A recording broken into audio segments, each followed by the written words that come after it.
le titre du message aujourd'hui, la vie de communion avec notre Dieu Trine. On va voir ensemble les versets qu'on retrouve dans Romains au chapitre 8, les versets 6 à 11. En premier, j'ai une question pour vous. Quel est votre mode de vie? Est-ce que dans votre vie, Dieu est inclus? En fait-il partie? Ou si vous l'excluez de votre vie? Qu'en est-il pour Dieu? Lui, notre Dieu Trine d'amour, il veut une relation avec nous. Et il va faire beaucoup pour s'occuper de nous. Contrairement à la croyance populaire qui dit que Dieu est absent, ne s'occupe pas de nous ou encore qu'il n'existe pas, c'est pas vrai. Et là, c'est dans quoi avez-vous foi? Il y a des athées qui ont foi en Dieu n'existe pas. Pour eux, c'est la réalité. Il y a des gens qu'on dit déistes, c'est qui croient que Dieu existe, mais qui ne s'occupe pas de nous. Il est parti loin, il a créé l'univers, puis après, il s'est retiré, il se repose, puis il ne s'occupe pas de nous. Il y a aussi ce qu'on appelle les légalistes. Les légalistes, eux autres, ils disent, Dieu existe, puis il nous observe. Il prend en note toutes nos bonnes puis nos mauvaises actions, mais il n'intervient pas dans notre vie. Il nous observe, puis arrivé au jugement dernier, là, selon le nombre de bonnes et de mauvaises actions, il rend son jugement. Mais à part de ça, non, c'est un observateur, c'est tout. Les pharisiens étaient, entre autres, légalistes. Mais nous, disciples de Jésus-Christ, qui Dieu est pour nous? Jésus-Christ est notre vie, notre modèle. Revenons au premier verset de Romains chapitre 8, le passage juste avant celui qu'on a lu ce matin. Paul écrit « Il n'y a donc maintenant aucune condamnation pour ceux qui sont unis à Jésus-Christ, qui sont en Jésus-Christ. En effet, la loi de l'esprit de vie, on va voir que c'est un nouveau régime en Jésus-Christ, m'a affranchi de l'ancien régime qui est la loi du péché et de la mort. Car chose impossible à la loi du péché et de la mort, parce que la chair la rendait sans force, Dieu a condamné le péché dans la chair en envoyant, à cause du péché, son propre Fils dans une chair semblable à celle du péché, et cela afin que la justice de la loi fût accomplie en nous qui marchons qui ne marchons pas selon la chair, mais selon la vie de l'esprit. Ceux, en effet, qui vivent selon la chair s'affectionnent aux choses de la chair, tandis que ceux qui vivent selon l'esprit s'affectionnent aux choses de l'esprit. Bon, qu'est-ce que ça mange, ça, en hiver? Assez compliqué, merci. Dans le fond, on va commencer par le commencement. C'est quoi ça, l'affection de la chair? C'est une vie où on choisit d'exclure Dieu de notre vie. Et à ce moment-là, Jésus-Christ qui est la solution, non, on n'a pas de solution à nos mauvais comportements. On focus finalement, parce que Dieu est exclu de notre vie, il y a quand même, dans le fond, la loi de notre conscience qui nous accuse. Les athées, les déistes, les légalistes, ceux qui, disons, ne connaissent pas la loi de Moïse, la loi de la conscience existe. Et elle nous dit, tu as un problème, on n'arrive pas à le régler. Et même parfois, j'ai des discussions avec des gens qui pensent que le salut est grâce à nos bonnes œuvres. Je leur dis, pour ma part, j'ai 1 million de bonnes œuvres, puis j'en ai une mauvaise. À cause d'une seule mauvaise, je ne rentre pas. Non, je t'exclus du paradis, je ne rentre pas dans le royaume. Et ça, c'est pas quelque chose que le commun des mortels accepte. Non, si tu as 1 million versus 1, le poids est en faveur du 1 million, Dieu devrait t'accepter. Mais c'est pas comme ça que Dieu travaille. Les pensées de Dieu ne sont pas celles des hommes. Et c'est pour ça que Jésus-Christ, la première béatitude, il a dit « Heureux les pauvres en esprit », car le royaume est à eux. C'est qui, ceux les pauvres en esprit? Ben, c'est ceux qui sont enseignables, qui reconnaissent que les pensées des humains, c'est pas les pensées de Dieu. Donc, il faut être enseigné de Dieu. Et pas juste ça. On n'est pas capable de résister à la tentation. On a besoin du Saint-Esprit pour résister. Si vous pensez fort, pas besoin du Saint-Esprit, mais vous allez tomber. Et c'est pour ça qu'on dit, pas qu'on démissionne, mais on sait comment procéder pour résister à la tentation. C'est demander au Saint-Esprit qu'il intervienne. Délivre-moi de cette tentation-là, et avec foi, parce que, oui, il va le faire. Il ne veut pas que vous péchiez. Et c'est ça la différence entre les gens qui incluent Dieu et ceux qui ne l'excluent pas. Regardez le genre de comportement que ceux qui excluent Dieu de leur vie ont. Et ça, c'est des signes, disons, manifestes là, qu'on trouve dans Galates chapitre 5. Bon, ben c'est l'impudicité, les querelles, jalousie, etc. Je ne vais pas énumérer toute la liste. Vous pouvez la voir vous-même. Le point est le suivant. Supposons que j'ai la grippe. Le virus de la grippe il est à l'intérieur de moi, mais vous allez voir les symptômes à l'extérieur. Et c'est quoi? Bien, je tousse, j'ai mal à la gorge, je fais de la fièvre, je mouche. Ça, c'est les signes extérieurs qui montrent que j'ai un virus, le virus de la grippe. Ici, c'est la même chose. Ces comportements-là, c'est les signes extérieurs qui montrent qu'on a une vie qui exclut Dieu. C'est sûr, vous allez me dire, oui, bien, j'ai le Saint-Esprit, puis je commets ces choses-là. Oui, mais on est en processus de transformation. N'oubliez pas ça. Et l'affection des choses, l'Esprit, bien, c'est une vie où on choisit, même si on ne comprend pas tout, on choisit d'impliquer notre Dieu trine d'amour dans notre vie. Pourquoi? Pour le louer en reconnaissance. C'est lui le maître de la vie, c'est lui qui nous donne la vie. On le remercie pour ça. Il nous donne son amour, il nous transforme, il nous voit juste à ses yeux. La vie parfaite de Jésus-Christ, elle nous est imputée, elle nous est attribuée. Hein? Mais non, mais j'ai encore des problèmes de comportement. Dieu, lui, il ne voit pas ça. Il voit la vie d'obéissance parfaite, de foi parfaite de Jésus-Christ qui m'a été imputée. Par contre, il me demande de croire ça et d'agir en conséquence, et il nous donne le Saint-Esprit pour que, justement, on agisse selon cette nouvelle réalité-là. Ça fait que l'emphase n'est pas mise sur le comportement, elle est mise sur la relation avec Dieu qui, lui, va changer le comportement. Autrement dit, au lieu de travailler, si je reprends mon exemple de la grippe, au lieu de travailler pour essayer d'atténuer mes symptômes, là, j'ai mal à la gorge, je vais prendre du sirop, je mouche, je vais prendre des médicaments, du Tylenol pour enlever le mal de tête. Ouais, je travaille ces symptômes, puis ça marche plus ou moins. La même chose, si je suis drogué, ivrogne, moi travailler là-dessus, puis oui, ça va marcher plus ou moins, puis avec un certain succès. Mais je ne change pas le virus qui est à l'intérieur de moi. Je reste ma nature égoïste au lieu d'être altruiste, etc. Et Jésus-Christ est le remède, la solution par excellence. C'est lui qui nous guérit. C'est un peu les globules blancs de notre corps humain qui chassent le virus, votant virus. Ben, c'est la même chose. Jésus-Christ nous transforme dans son amour. Et la vie de communion avec Dieu, c'est ça qui est la vie éternelle, et ça commence maintenant. Jésus a dit, la vie éternelle, c'est qu'ils te connaissent, toi, qu'ils ont une relation avec toi, et Jésus-Christ, qui est notre modèle, qui est Dieu fait chair, qui nous a montré comment aimer. En développant justement cette relation de communion avec Dieu, bien, le Saint-Esprit est en train justement de nous transformer. Les fruits de l'amour, bien, c'est ça, c'est la joie, la paix, la bonté, bénignité, bienveillance si vous préférez, fidélité, tout ça. Ça va être les signes qui vont apparaître dans une vie transformée parce que Jésus-Christ, on est unis à lui, et le Saint-Esprit justement nous aide à aller vers ces bonnes qualités-là. Si je commence avec justement le passage qu'on a lu auparavant, et l'affection de la chair, une vie sans Dieu, ben, il n'y a pas d'avenir là-dedans, c'est la mort. Tandis que l'affection de l'esprit, une vie avec le Dieu Trine impliqué, c'est la vie, la vraie vie, et c'est la paix aussi.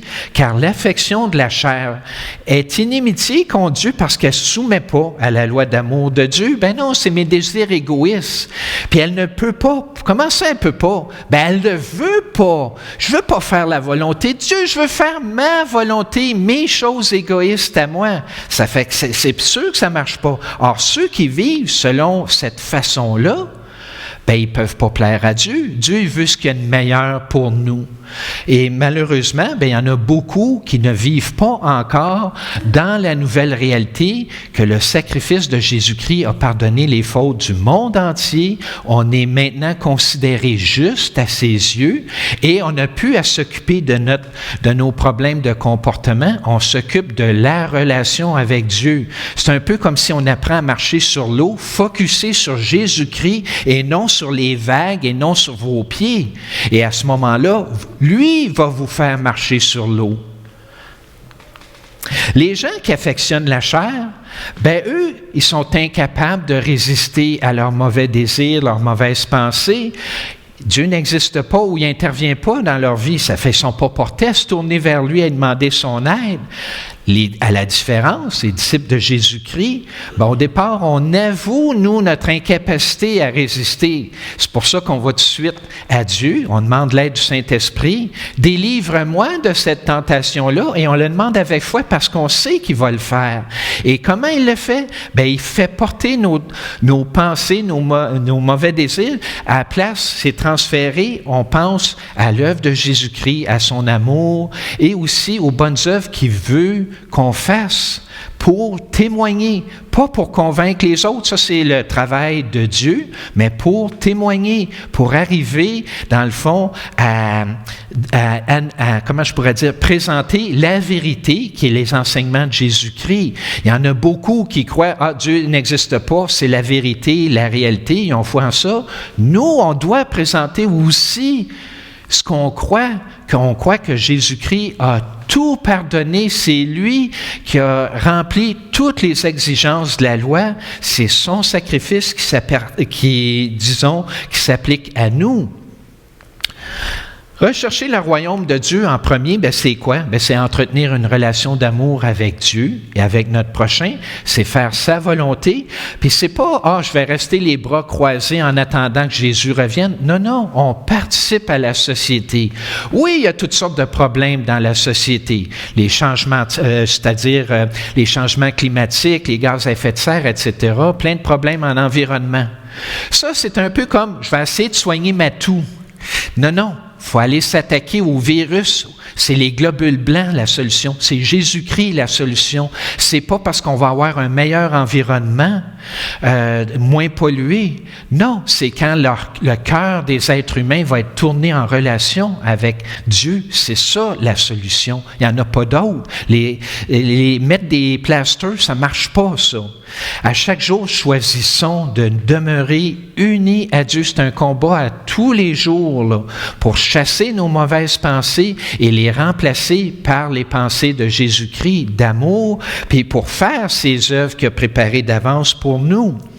Ça fait que ça, c'est, dans le fond, ce que Paul écrit aux Colossiens. Il dit, si vous êtes ressuscités avec Jésus-Christ, parce que votre mort, c'est-à-dire vous êtes mort à la loi, on ne peut rien faire avec ça. On n'est pas capable de la respecter 100%. Jésus-Christ l'a fait pour nous parce qu'il nous aime. Bon, ben c'est ça, affectionnez-vous maintenant aux choses d'en haut et non, portez pas vos regards sur vos comportements qui sont un peu erratiques. Portez vos regards sur la vie parfaite, exemplaire de Jésus-Christ qui nous aime, qui est en train de nous transformer. Et quand Christ paraîtra, parce que nous, ça ne paraît pas encore tout à fait qu'on ait le même comportement que Jésus-Christ, les mêmes sentiments, qu'on l'imite très bien à perfection, c'est pas encore arrivé, mais ça s'en vient. Bien, quand Christ paraîtra, nous aussi, on va paraître avec lui, glorifiés avec lui. Ça fait que pour vous, qui avaient le Saint-Esprit puis qui comprenaient ça. C'est pas parce qu'on est une intelligence supérieure là, qu'on comprend ces choses-là de Dieu. Non, c'est parce qu'on fait confiance à Dieu. On croit que les enseignements de Jésus-Christ, c'est ça qui est la vérité, c'est ça qui est la réalité. Ça fait qu'on n'a plus à vivre selon la chair, on vit maintenant selon la vie de l'Esprit de Dieu. On est sous le nouveau régime. L'ancien régime, c'était la loi qui nous condamnait. Le nouveau régime, c'est Dieu qui nous aime. Il y a une grosse différence. Le régime de la loi, Jésus nous a montré qu'on n'est pas capable sans son esprit. Sans lui, on ne peut rien faire. Alors qu'avec son esprit, on peut avoir la victoire sur le péché et nous affranchir du péché. Le régime de la loi nous fait focusser sur notre comportement, puis on tourne en rond. Un chien qui court après sa queue. Et le diable, il n'y a plus besoin de venir nous tenter. Un coup qu'on tourne en rond, peut-être à la limite, il donne une coupe de... Mais j'exagère un peu. Dieu, lui, nous libère du péché en focusant sur sa vie à lui. Donc, on va de l'avant et non qu'on fait du surplace. Et si quelqu'un n'a pas l'Esprit Saint, ben oui, il va continuer à tourner en rond. Si quelqu'un a l'Esprit Saint, ben lui, il va avancer, il va être transformé. On apprend justement à travailler avec le Saint-Esprit. Le Saint-Esprit, le premier point, c'est une personne divine qui travaille avec nous. C'est pas une puissance.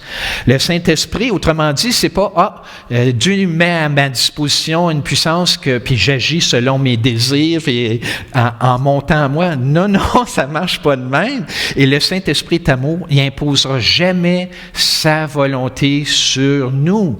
On a toujours la liberté de choix, mais comprenons que le Saint-Esprit va toujours nous ramener en relation avec Dieu. C'est ça qui est important. Même si parfois on a des écarts de conduite, il nous ramène dans son amour. Il nous fortifie, autrement dit, pour aimer en toutes circonstances, comme Jésus-Christ. C'est sûr, la nature charnelle en nous que je posais avoir crucifié, ça fait longtemps. Non, malheureusement, je m'aperçois, elle ressuscite des fois, ou je crois qu'elle a ressuscité. Quoi que Dieu me dit, et j'ai de la misère elle est morte, oublie-la, elle est morte. Ta nouvelle vie, c'est uni à Dieu. C'est ça notre nouvelle vie. Et bien sûr, il y a beaucoup de divertissements dans notre société qui ont tendance à nous éloigner de la relation que nous avons avec Dieu. Et c'est important de maintenir cette communication-là à chaque jour. Vivre séparé de Dieu, ce qui nous attend, c'est la mort spirituelle. Il n'y a pas d'autre chose. Il n'y a pas d'autre nom qui a été donné à l'humanité pour être sauvé. Il n'y a pas d'autre solution. On a été créé, c'est Dieu qui a décidé ça, pour être en relation avec lui et avec le Saint-Esprit, Jésus-Christ, Dieu le Père. Et eux sont en relation d'amour depuis l'éternité. Là, il nous inclut. Le Dieu qui est un seul être, trois personnes divines, nous inclut dans sa famille. On n'est pas Dieu, on est enfant de Dieu, puis on fait partie de cette relation-là. Le ministère terrestre de Jésus-Christ nous a réconciliés pour qu'on fasse partie de cette famille-là divine. Dieu le Père a donné ce qui était le plus précieux pour nous ramener en communion avec lui. Il nous accorde sa justice. Comment? Parce que Jésus-Christ, lui, a rempli toutes les exigences de la loi. Et là, il a dit, tout est accompli à la croix. Et maintenant, grâce à son sacrifice, pas à nos bonnes œuvres, on peut être en communion avec lui. C'est notre choix, nous. On peut décider de croire ou de ne pas croire. Et le verset, disons, qui résume toute la bonne nouvelle, l'Évangile, car Dieu a tant aimé le monde, il s'occupe de nous, puis il nous aime, là. Il a donné son Fils unique afin que quiconque croit en lui, qui croit dans ses enseignements, qui croit les miracles qu'il a fait pour attester qu'il est le Messie, qui est uni à lui, ne périsse point, mais qu'il ait la vie éternelle. Le choix, c'est ça. C'est notre choix de croire, de faire confiance à ça, ou de croire d'autres idées qui ne sont pas finalement la réalité. Choisissons une vie pour être unis à Dieu. C'est ça la vie spirituelle abondante. Et Paul dit, si Christ est en vous, OK, c'est vrai, votre corps physique, il va périr à cause du péché, mais l'esprit qui est vie, c'est la vie abondante à cause de la justice. Il y a un espoir pour nous. Dans un premier temps, Dieu s'occupe de notre esprit pour les enseignements. C'est comme ça qu'on a la foi. On croit les enseignements, on ne croit pas d'autres idées qui ne sont pas la réalité. Dans un deuxième temps, il s'occupe de notre âme. Parce qu'il y en a qui sont plus émotifs que intellectuels. Il s'occupe aussi de notre âme. C'est quoi notre âme? C'est nos sentiments, notre caractère, nos émotions. Il va transformer justement notre caractère pour être altruiste, pour aimer. Il s'occupe, autrement dit, de notre âme. Bien que notre corps physique, va périr, à cause, au départ, on désobéissait à Dieu. À cause du Saint-Esprit qui habite en nous, il va nous guider parce qu'on lui demande, c'est important de lui demander, dans nos actions, dans nos paroles. Et il nous transforme à la ressemblance de Jésus-Christ. Ça fait que notre âme, nos émotions, nos sentiments, ayez les mêmes sentiments que Jésus-Christ. C'est le Saint-Esprit qui le fait, mais on doit lui demander avec foi. Autrement dit, on a la paix avec Dieu, on est réconcilié, on sait que pour nous, il n'y aura pas de jugement, on va avoir la vie, c'est-à-dire un corps glorieux lorsque Jésus-Christ va revenir. Et cherchons, en attendant qu'il revienne, à être une bénédiction pour ceux de notre entourage. Bien sûr, moi, comme vous tous, j'ai essayé de convaincre mes parents, mes amis, etc., ayez une relation avec Dieu. Puis j'ai eu beaucoup d'approches de tout bord, tout côté, beaucoup d'exemples. Non, ça ne rentre pas. Il y en a que je veux voir Dieu, puis c'est quand je le verrai que je me soumettrai à lui. Il y en a, c'est comme ça. Thomas, au début, était comme ça. Il était 10 apôtres, parce qu'il manquait Thomas puis Judas qui s'était suicidé, à avoir vu Jésus-Christ, et l'avoir touché, puis ils ont vu, il a mangé du poisson puis un rayon de miel devant nous. Les 10 apôtres, pendant une semaine, ils ont dit à Thomas, on a vu le Seigneur, il est ressuscité. Quelle a été la réaction de Thomas pendant une semaine? Si je ne mets pas la main, le doigt dans son côté, si je ne le vois pas en vie, je ne croirais pas. Jésus, il a laissé tomber Thomas? Non. Une semaine plus tard, il s'est montré. Thomas, viens ici. Regarde là. Viens te toucher. Oui. C'est ce que Dieu fait avec tous les êtres humains. Peut-être pas dans cette vie-ci. Un jour, plus tard, il veut sauver tout le monde. Ça fait que c'est pas parce que les gens ne croient pas maintenant qu'ils croiront jamais. Dieu veut sauver tout le monde. Prenons ça en considération. Donc, aimons tout le monde, parce que même s'ils ne savent pas encore qu'ils ont été pardonnés, qu'ils sont sous le nouveau régime de la loi, de la vie du Saint-Esprit, et non de la loi et de la mort, là, c'est pas parce qu'ils savent pas ça, puis qu'ils leur conscience les accuse parce qu'ils font des fois des mauvaises choses, qu'on doit les traiter avec mépris. Non, traitons-les avec amour et encourageons-les à se tourner vers Dieu. Ne cessons jamais d'encourager pour qu'ils aient, eux aussi, en ce moment, la vie abondante. Puis c'est quoi l'amour? Paul en donne un peu un exemple qu'on va lire rapidement, là. Comme les élus de Dieu, saints et bien-aimés, nous, on le sait qu'on est très aimés par Dieu. Revêtez-vous d'entrailles de miséricorde, pardonnez, autrement dit. Tournez la page, cessez d'en vouloir.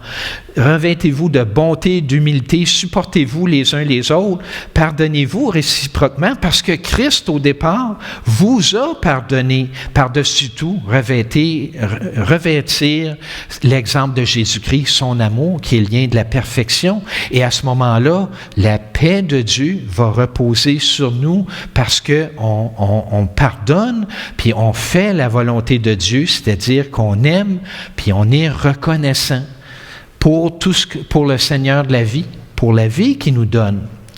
La vie d'amour de Jésus-Christ, elle se manifeste à travers nous. C'est sa vie qui se vit à travers nous, parce que c'est son exemple. On est ses imitateurs, on a ses sentiments. Ça fait que c'est ça que Paul dit, entre autres, que Dieu est riche en miséricorde, il nous a tout pardonné, puis à cause du grand amour, on était mort au départ, là maintenant, on a la vie. Et c'est pas selon mes mérites, non, c'est par grâce ces choses-là. Ça fait on n'a pas de quoi de se vanter.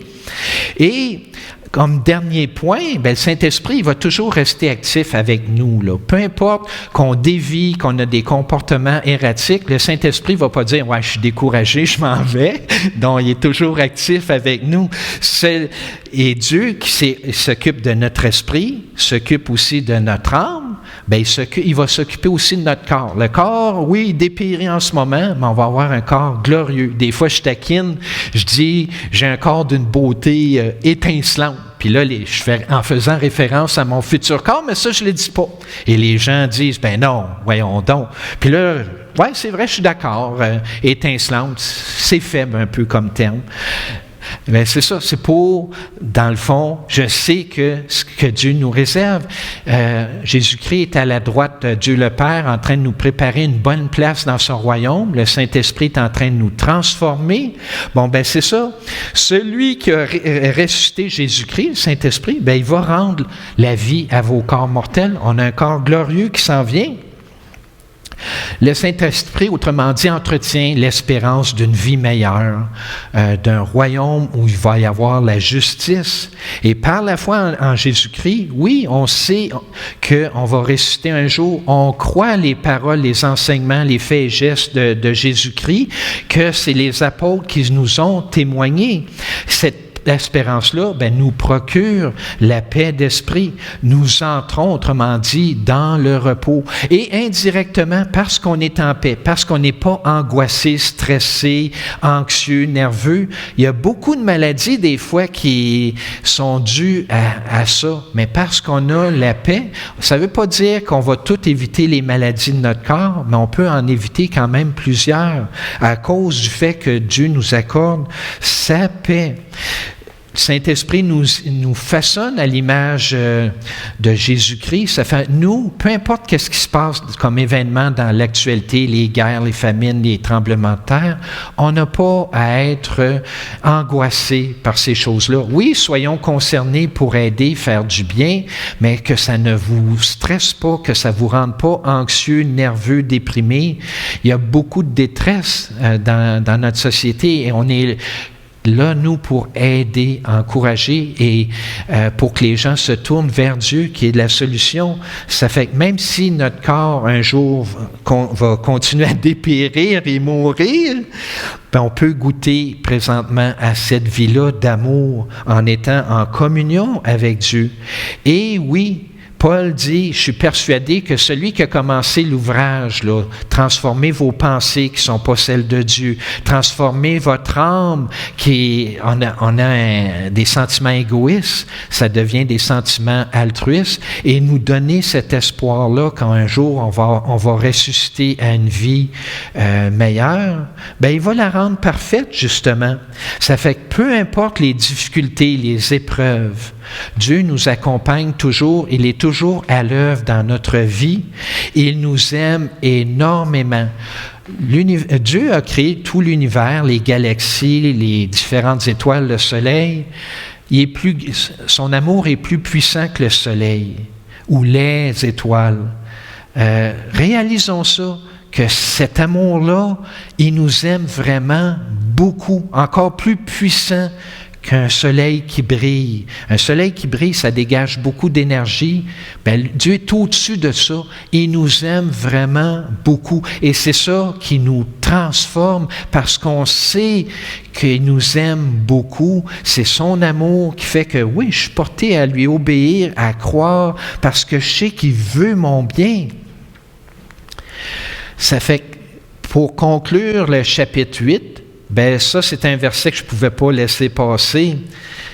Ni la puissance, la hauteur, la profondeur, ni aucune créature, il n'y a rien qui va pouvoir nous séparer de cet amour-là que cet être-là qui nous a créés a envers nous. Oui, peut-être que moi, je veux m'éloigner de la communion avec ce Dieu-là, mais lui, peu importe mes comportements erratiques, peu importe mes mauvaises décisions, son amour puissant, fort envers chacun d'entre nous sera toujours là. Il va toujours nous aimer. Que ces paroles-là nous réconfortent quand des fois on tombe, on pêche. Il est là. C'est pas « Ah, je t'aime moins ». Non! Son amour est toujours très puissant. Le Saint-Esprit aussi nous pousse à parler aux gens. Soyez de Dieu. Soyez réconciliés avec Dieu. Mettez-le dans votre vie. C'est la meilleure chose, c'est la meilleure décision que vous ne pouvez pas prendre. Et c'est ça. Comment les gens vont-ils se tourner vers Dieu s'il n'y a pas personne qui prêche, s'il n'y a pas personne qui leur annonce cette bonne nouvelle-là, que Dieu nous aime, il nous a réconciliés et il veut entrer en relation avec nous, mais il nous laisse la liberté de choix. Et Paul écrit dans 2 Corinthiens au chapitre 4, « Comme nous avons tous là, le même esprit de foi, le Saint-Esprit qui est exprimé dans cette parole, j'ai cru, c'est pourquoi j'ai parlé, ben nous aussi qui croyons, parlons, annonçons le Seigneur, en sachant que celui qui a ressuscité Jésus-Christ, ben oui, un jour on va ressusciter avec un corps glorieux. Il est la vie, puis il va nous faire paraître en sa présence. Et tout cela arrive à cause de vous, afin que la grâce, en se multipliant, fasse abonder à la gloire de Dieu les actions de grâce d'un plus grand nombre pour rendre le monde meilleur. Invitons les gens à se tourner vers Dieu. C'est ça la solution. En conclusion, restons unis à Dieu. On a vu que le Saint-Esprit, c'est pas une puissance que je peux décider qu'est-ce que je veux faire avec ça. Non, c'est une personne divine. Et aussi, il nous transforme, mais selon notre volonté. Il faut lui demander. Et c'est lui qui agit à ce moment-là. Il n'impose pas sa volonté à nous. Il est amour. Il nous transforme à l'image de Jésus-Christ, puis il nous fait comprendre les enseignements de Jésus-Christ. Dieu nous accorde sa justice. Il nous voit, bien que moi, je vois bien que j'ai un comportement parfois erratique, et lui, il nous voit parfait. C'est le comportement de Jésus-Christ que Dieu voit. C'est la foi, l'obéissance parfaite de Jésus-Christ que Dieu m'accorde, que dans le fond, non, j'ai des doutes des fois. Et le Saint-Esprit nous quittera jamais. Et la relation d'amour qu'il a commencée, va se poursuivre jusque dans l'éternité. Ça fait que les 3 environnements, la foi, ça touche notre esprit, qu'est-ce qu'on croit? Est-ce que je crois telle idée ou je crois les enseignements de Jésus-Christ que je dis que c'est ça, la réalité et la vérité? C'est à chaque jour, on doit faire confiance aux enseignements, à la parole de Dieu et non compter sur nos propres forces. Et à chaque jour, Dieu nous transforme. Il s'occupe aussi, pas juste de notre esprit, de notre âme. C'est-à-dire qu'au lieu d'avoir des sentiments égoïstes, j'ai des sentiments altruistes. De moi-même, non, je demande à Dieu, transforme-moi pour être un exemple d'amour à l'exemple de Jésus-Christ. Et aussi, on a l'espérance, c'est-à-dire qu'on sait qu'un jour, on va ressusciter avec un corps nouveau qui ne sera pas handicapé, qui ne sera pas malade, qui va être glorieux, dans un monde de justice où il n'y aura plus ces comportements-là d'injustice. Non, il va y avoir juste des comportements d'amour. En sachant, en ayant ces espoirs-là, cet espoir-là d'une vie meilleure demeure dans un royaume de paix où Jésus est en train de nous préparer une place. Bon, ben nous, à notre tour, choisissons de répandre cette bonne nouvelle-là et aussi de glorifier Dieu, de le remercier pour tout ce qu'il fait dans nos vies.